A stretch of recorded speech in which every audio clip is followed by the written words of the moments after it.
Pfizer-Allergan. This is kind of a crazy situation. The deal's dead, right, Jen? It's dead. They walked away. They called it quits. And yeah, $160 billion merger would have been the largest corporate inversion ever is no more. The question on my mind is, we've been talking about corporate inversions for a long time. I mean, is this setting a precedent? Is this very narrowly affecting the Pfizer-Allergan deal? What should we take away from this?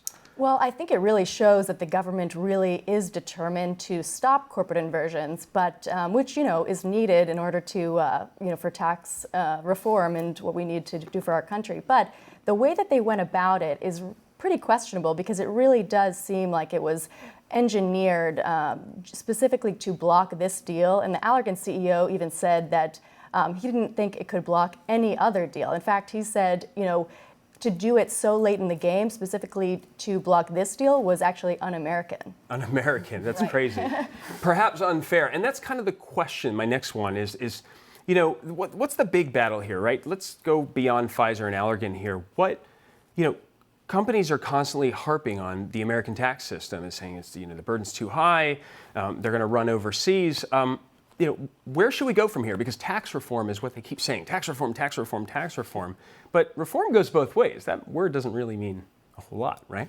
Right. And to be honest, there have been so many corporate inversions that Pfizer is actually one of the only major pharmaceutical companies even left in the U.S. because all the other ones have left because, it was better for their bottom line to move overseas. So the fact that we're doing it now is going to be, somewhat anti-competitive for Pfizer, and I think more is needed. I think, in order to really prevent inversions, we're going to actually need something to happen in Congress, because who knows if these rules will even stand up in court. Right. So the president had actually some words to say about this. Let's hear what he had to say. In fact, a lot of these loopholes come at the expense of middle-class families, because that lost revenue has to be made up somewhere. Alternatively, it means that we're not investing as much as we should in schools, in making college more affordable, in putting people back to work, rebuilding our roads, our bridges, our infrastructure, creating more opportunities for our children. So this is important stuff, and these new actions by the Treasury Department build on steps that we've already taken to make the system fairer, but I want to be clear. While the Treasury Department actions will make it more difficult and less lucrative for companies to exploit this particular corporate inversions loophole, only Congress can close it for good.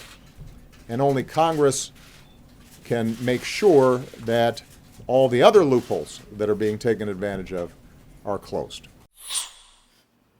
So, why, Aaron, is the president so worked up about this? And I use worked up lightly because Barack Obama, very flat delivery. Pretty even killed. I mean, I can't, when I watch that, I can't help but think about, our current political landscape with presidential candidates on both sides talking about, bringing jobs back to America, not letting, corporations move overseas. Both Trump and Bernie Sanders have been harping on this. And I feel like this is a little dig from Obama to say, listen, you guys can't do anything about this. This is Congress's job. And I feel like that's his kind of way of inserting himself into the political conversation. Yeah. And let me change gears a little bit. You cover technology. Do you take away any impact of this inversion thing on it's only interesting to me from the perspective of, there's been a real slowdown in M&A from the big tech giants this year, and I think that's only going to increase. And, there's a lot of kind of monopolies, especially Google's, fighting antitrust stuff in Europe right now. So I think that they're going to look at this and also think, okay, let's not work on mergers this year.